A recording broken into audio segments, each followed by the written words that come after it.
Hello friends, आज हम reflection through convex reflecting surface के बारे में बात करेंगे। दोस्तों, अगर आपने मेरे चैनल्स को सब्सक्राइब नहीं किया है तो चैनल्स को सब्सक्राइब कर दें और बेल आइकन को क्लिक कर दें। चलते हैं reflection through convex reflecting surface. When object lies in rare medium, जब ऑब्जेक्ट रेयर मीडियम में रखा हुआ रहेगा। रेयर मीडियम को हिंदी में कहते हैं दोस्तों विरल माध्यम। Convex reflecting surface of radius r has reflective index mu2. A point object O is placed on the principal axis in rarer medium. Then its image is formed at I.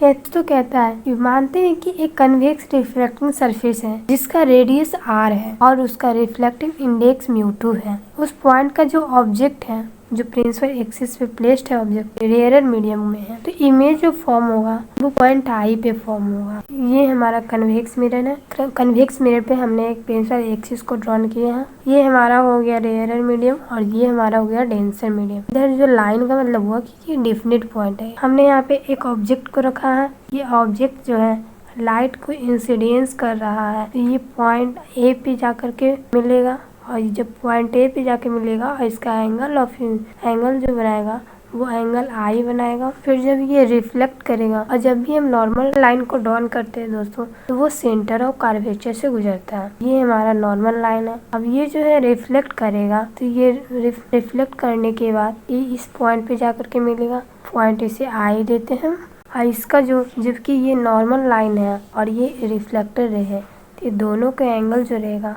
वो angle are होगा। हमने तीनों angle को अलग अलग माना है। Incidence वाले एंगल को अल्फा माना है, रिफ्लेक्टेड वाले एंगल को बीटा माना है और ये जो नॉर्मल लाइन है इसे गामा माने हैं। अब ये है जो हमारा पीसी है, ये पीसी हमारा आर हो गया। रेडियस पीओ है जो कि हमारा यू हो गया। ये पीओ है जो कि हमारा यू हो गया ऑब्जेक्ट डिस्टेंस। और ये हमारा पी आई है, पी आई है जो कि बी होगा ये इमेज डिस्टेंस। चलते हैं अब from triangle O A C I equal to gamma plus alpha. यहाँ पे आई जो है हमारा एक्सटर्नल एंगल है और गामा प्लस अल्फा हमारा इंटरनल एंगल है। तो हमने पढ़ा है आई इक्वल टू, हमने पढ़ा है external angle equal to sum of two internal angle. यहाँ से हो गया आई जो हमारा है एक्सटर्नल एंगल हो गया और ये गामा प्लस अल्फा जो है ये हमारा इंटरनल एंगल हो गया। ये गामा है और ये अल्फा है।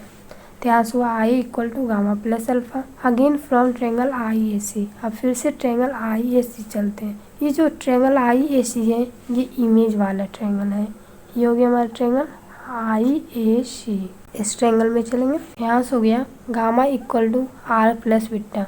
गामा हमारा यहाँ पे एक्सटर्नल एंगल है, आर प्लस बीटा हमारा इंटरनल एंगल है। यहाँ से आर के लिए निकालेंगे तो R equal to gamma minus beta होगा। If alpha beta and gamma are very small, जब अल्फा बीटा गामा बहुत छोटा रहेगा तब यहाँ पे क्या प्रश्न आता है कि alpha beta gamma very small क्यों लेंगे, लार्ज भी तो ले सकते हैं। तो दोस्तों यहाँ पे अल्फा बीटा गामा को हम छोटा ही लेते हैं क्योंकि छोटे एंगल हर बड़े एंगल के लिए पॉसिबल होता है, पर हर बड़े एंगल छोटे के लिए सुटेबल नहीं होता। हर जगह हम वेरी स्मॉल से लेते हैं। फिर यहाँ से tan अल्फा के लिए लेंगे और इसमें दोस्तों हम tan अल्फा का प्रयोग करते हैं। साइन से आप बनाइएगा, साइन से भी बनेगा, लेकिन उसमें जो डेरिवेशन होता है वो बहुत लॉन्ग हो जाता है। डेरिवेशन उसमें लॉन्ग होता है, उसमें ज़्यादा मुश्किलें आएगी।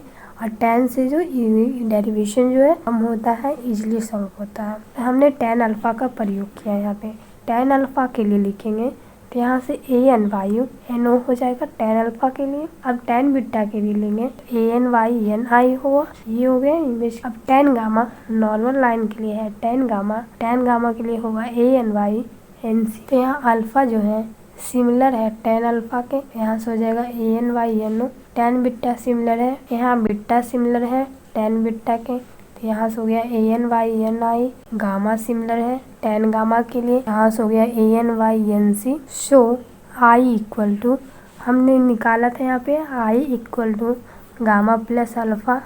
इसमें वैल्यू को पुट कर देते हैं तो यहाँ गामा के लिए आया A N Y N C plus alpha के लिए आया A N Y N O. Value को पुट कर दिए, इसे इक्वेशन फर्स्ट मान लेते हैं। अब आर के लिए हम निकाले थे R equal to gamma minus beta.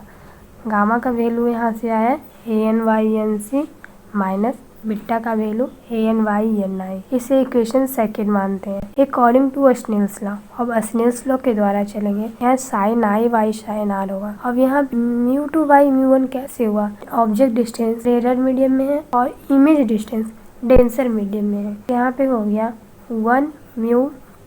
1μ2 को लिखेंगे तो μ2/μ1 होगा यहाँ से, क्योंकि हमने रिफ्लेक्टिव इंडेक्स सेकेंड का लिया है, सेकेंड का रिफ्लेक्टिव इंडेक्स लिए हैं फर्स्ट के रिस्पेक्ट में। ऐसे लिखेंगे तो μ2/μ1 होगा यहाँ से। अब इसे दोनों को क्रॉस मल्टीपल करेंगे तो μ1 into sine I equal to μ2 into sine R. If I and R are very small, then sin I is similar to I and sin R is similar to R।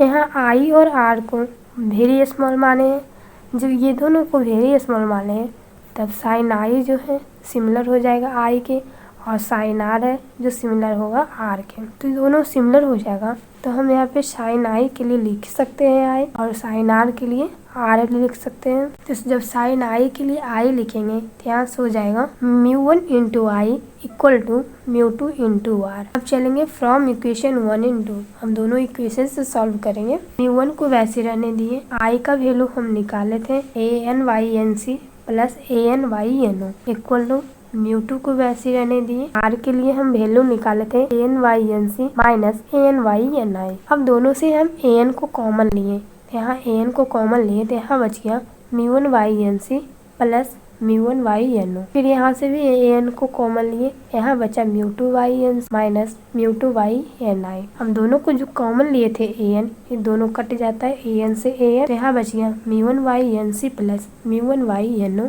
Equal to μ2/NC minus μ2/NI। If point N is close to P, यदि point N P के close है तो हम इसे लिख सकते हैं N is similar to P। ये जो हमारा पॉइंट N है ये P पॉइंट के बहुत क्लोज है, तो ये दोनों को हम सिमिलर लिख सकते हैं, क्योंकि ये दोनों तो एक आपस में इक्वल हो सकता है, क्योंकि बहुत क्लोज है। तो बहुत क्लोज होने के कारण ये दोनों को हम सिमिलर और इक्वल भी लिख सकते हैं। यहाँ से हो गया सारे N पॉइंट जहाँ पे है वहाँ पे हम P लिख सकते हैं, तो यहाँ से लिखेंगे तो μ1/PC होगा plus μ1/PO equal to μ2/PC यहाँ पे लिखेंगे। यहाँ से हो गया μ2/PI according to sign convention. अब साइन कन्वेंशन के अनुसार चलेंगे। हम PC को R कहते हैं, R जो है हमारा पॉजिटिव होगा, पहले फिगर से समझ लेते हैं। ये हमारा PC है, PC जो है R है, R होगा ये पॉजिटिव, क्योंकि ये इंसिडेंट रे के डायरेक्शन में है।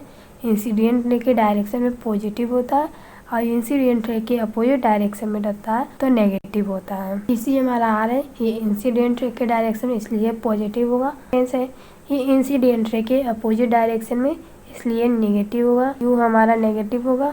PI है, PI हमारा इमेज डिस्टेंस है, ये पॉजिटिव होगा क्योंकि ये इंसिडेंट रे के डायरेक्शन में है इसलिए पॉजिटिव होगा। तो यहाँ से हो गया μ1/R plus μ2/-U equal to μ2/R minus μ2/V। अब यहाँ PO है जो कि नेगेटिव है तो नेगेटिव का साइन दे दिए, बाकी सारे तो पॉजिटिव है वैसे रह गया। अब हमने यहाँ से सारे टर्म को उलट लेते हैं, ये μ2/V है, इसे भी इस साइड लाएंगे, अब ये पॉजिटिव में हो जाएगा क्योंकि यहाँ पे नेगेटिव है, इधर आकर के पॉजिटिव हो गया μ2/V माइनस μ1/U। अब यहाँ से प्लस माइनस जो है ये माइनस हो जाएगा, यहाँ बच गया μ1/U इक्वल टू μ2/R वैसे रह गया। इस टर्म को इधर लाएंगे तो माइनस में हो जाएगा, माइनस μ1/R हो गया। अब यहाँ से R को हम LCM लेंगे तो R LCM लेंगे तो ऊपर बच गया μ2 माइनस μ1, यहाँ से हो गया इसके लिए μ2/V minus μ1/V equal to μ2 minus μ1/R, μ2 minus μ1/R। दोस्तों यहाँ से हमारा फॉर्मूला एक निकल गया, μ2/V minus μ1/U equal to μ2 minus μ1/R। ये हमारा एक कन्वेक्स मिरर के लिए फॉर्मूला आया, जब ऑब्जेक्ट मिरर मीडियम में रखा हुआ रहेगा, मिरर माध्यम में रहेगा, इसके लिए हमारा फॉर्मूला बहुत इंपॉर्टेंट फॉर्मूला है दोस्तों। अब μ2 को हम म्यू मान लेते हैं, μ1 को हम 1 मान लेते हैं। 1 जो हम माने हैं वो एयर के मीडियम में रहेगा, अब μ2 जो रहेगा वो कोई भी मीडियम में ले सकते हैं। अब यहाँ से हो जाएगा μ2 को हम म्यू माने थे, इतिहास हो गया mu by V minus mu one को हम माने थे 1 equal to mu minus 1/r होगा। ये हमारे यहाँ से इसमें सेकेंड फॉर्मूला निकला। ये फॉर्मूला आपको केवल जेईई मेंस, एडवांस, नीट बाकी ऐसे एग्जाम में पूछे जाएंगे। ये फॉर्मूला है आपको बोर्ड के लिए बहुत इंपॉर्टेंट है, हर बार पूछे जाते हैं। या तो ये फॉर्मूला पूछेगा या फिर तो लेंस का फॉर्मूला पूछेगा। इसमें या rare and medium, dense and medium पूछेगा, या तो लेंस में आएगा rare and medium, dense and medium, वो पूछेगा आपसे। अब चलते हैं reflection through convex reflecting surface में ही when object lies in denser medium. जब ऑब्जेक्ट डेंसर मीडियम में रखा हुआ रहेगा। डेंसर मीडियम का हिंदी होता है सघन माध्यम। तो ये हमारा कन्वेक्स मिरर है और ये जो पीछे की साइड है वो डिफिनिट नहीं है, ये इनडिफिनिट है। और ये हमारा जो पीछे पूरा है ये है म्यू2 हमारा ये जो है डेंसर मीडियम है। और इस साइड जो है हमारा पूरा रेयर मीडियम है म्यू1। यहाँ हमने इस बार ऑब्जेक्ट को डेंसर मीडियम में रखा है। यहाँ ये हमारा डेंसर मीडियम है, ऑब्जेक्ट को हम यहाँ पे रखें। जब यहाँ पे रखेंगे ये लाइट जो है इस साइड से रिफ्लेक्टेड करेगा। हमारा एंगल जो है यहाँ पे आई बनाएगा, ये हमारा एंगल बनाएगी, एंगल आई बनाएगा। और जो हमारा नॉर्मल लाइन है वो सेंटर ऑफ कर्वेचर से ही गुजरेगा, क्योंकि जब भी नॉर्मल लाइन गुजरता है स्फेरिकल मिरर में वो सेंटर ऑफ कर्वेचर से ही गुजरता है। ये हमारा नॉर्मल लाइन है।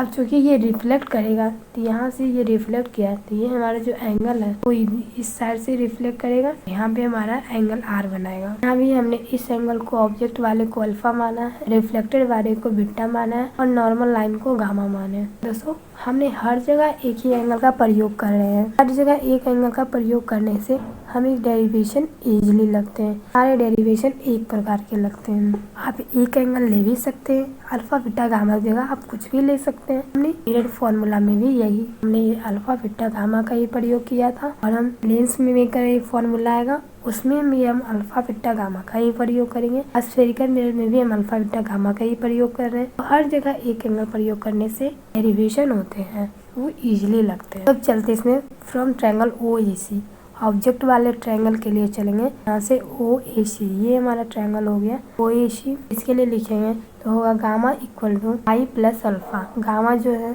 हमारा एक्सटर्नल एंगल है और आई प्लस अल्फा जो है ये हमारा इंटरनल एंगल है। External angle equal to sum of two internal angle यहाँ से हो गया। यहाँ पे आई के लिए निकालेंगे I equal to gamma minus alpha होगा। इस ट्रायंगल में चलेंगे IAC में चलते हैं। ये हमारा यहाँ पे कैपिटल आई है, ये हो गया हमारा IAC। यहाँ से हो जाएगा R equal to gamma plus beta हो गया। गामा एक्सटर्नल एंगल, यहाँ से बीटा और गामा जो है हमारा इंटरनल एंगल है। R equal to gamma plus beta हो गया। If alpha beta and gamma are very small, तो अल्फा बीटा गामा जो है बहुत छोटा रहेगा। Alpha is similar to tan alpha. tan alpha के लिए लिखेंगे ANY होगा। यहाँ से हो गया AN, ये हो गया NO। tan बीटा के लिए लिखेंगे तो यहाँ से होगा ANY ये हो गया। tan गामा के लिए लिखेंगे ANY होगा। तो हम I के लिए निकाले थे I equal to gamma minus alpha. इसमें वैल्यू को पुट करेंगे, यहाँ से हो जाएगा I इक्वल टू गामा के लिए ANY माइनस अल्फा के लिए होगा ANY। इस इक्वेशन फर्स्ट मानते हैं। अब R के लिए हमने निकाला था गामा प्लस बीटा। गामा का वैल्यू दिया हुआ है ANY, बीटा का वैल्यू दिया हुआ है ANY। इसे पुट कर देते हैं R equal to ANY plus ANY। इसे इक्वेशन सेकंड मानते हैं अकॉर्डिंग टू ऑस्नेल्स लॉ। अब ऑस्नेल्स लॉ के द्वारा चलेंगे। यहाँ से sine I by sine R लिखेंगे। इस बार लिखेंगे म्यू1 बाई म्यू2 लिखेंगे। जो यहाँ पे जो है 2 म्यू1 है। Reflective index of first with respect to second. First का रिफ्लेक्टिव इंडेक्स सेकेंड के रिस्पेक्ट में लिए है। इसे लिखेंगे तो होगा म्यू1 बाई म्यू2। इसे भी क्रॉस मल्टीपल करेंगे। यहाँ से होगा mu two into sine I equal to mu one into sine are.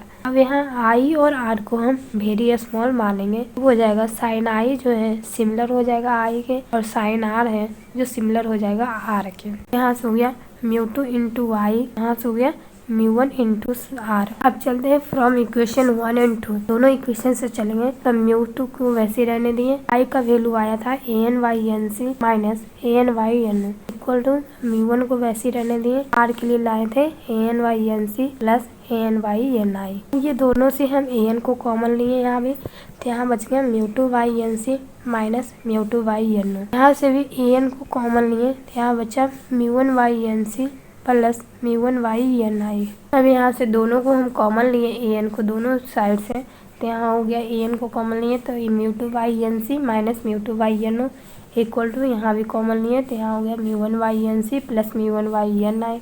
हम दोनों को कॉमन लिए तो यहाँ ए एन से ए एन कट जाता है। If point N is close to P, यहाँ पे मानते हैं यदि पॉइंट एन जो है पी के बहुत क्लोज रहेगा तो एन इज सिमिलर टू और इक्वल टू पी लिख सकते हैं। जब एन ये सिमिलर टू और इक्वल टू पी लिखेंगे यहाँ पे जितने सारे भी एन है उसके जगह पे पी लिखा जाएगा। यहाँ पे जितने सारे भी एन है उसकी जगह पे पी लिखा जाएगा क्योंकि दोनों तो सिमिलर है और इक्वल है। लिखेंगे तो mu two by P C minus mu two by P O equal to mu one by P C plus mu one by P I according to sign convention. अब साइन कन्वेंशन के अनुसार चलेंगे। हमारा जो P C है ये are होगा और ये इंसिडेंट के अपोजिट डायरेक्शन में इसलिए ये नेगेटिव होगा। और पी ओ है ये भी हमारा इंसिडेंट के अपोजिट डायरेक्शन में इसलिए नेगेटिव होगा। और ये हमारा यू है ऑब्जेक्ट डिस्टेंस है ये भी नेगेटिव हो गया। बोलेंगे पी आई है जो कि हमारा इमेज डिस्टेंस है और ये पॉजिटिव होगा क्योंकि ये इंसिडेंट रे के डायरेक्शन में इसलिए ये पॉजिटिव होगा। यहाँ से हो गया mu two by P C के लिए minus R minus mu two by P O के लिए हो गया minus U equal to P one को वैसे रहने लिए पी सी के लिए minus R plus mu one को वैसे रहने लिए पी आई के लिए भी लिखे। अब यहाँ से सारे टर्म को उलट लेंगे तो यहाँ पे हो जाएगा इसे ले लेते हैं म्यू वन वाई भी फिर minus mu two by you. यहाँ से लेंगे तो ये प्लस माइनस जो है यहाँ से सारे टर्म को पलट लेंगे। यहाँ से हो जाएगा mu one by V minus mu two by U equal to mu one by R minus mu two by R. तो यहाँ पे आर जो है इसे एलसीएम लेंगे। यहाँ बचेगा mu one minus mu two by R हो जाएगा। यहाँ से हमारा convex mirror when object lies in denser medium हमारा जो फॉर्मूला आया mu one by V minus mu two by U equal to mu one minus mu two by R. ये हमारा फॉर्मूला निकल के आया। यहाँ से म्यू वन को हम 1 मान लेते हैं और म्यू टू को हम म्यू मान लेते हैं।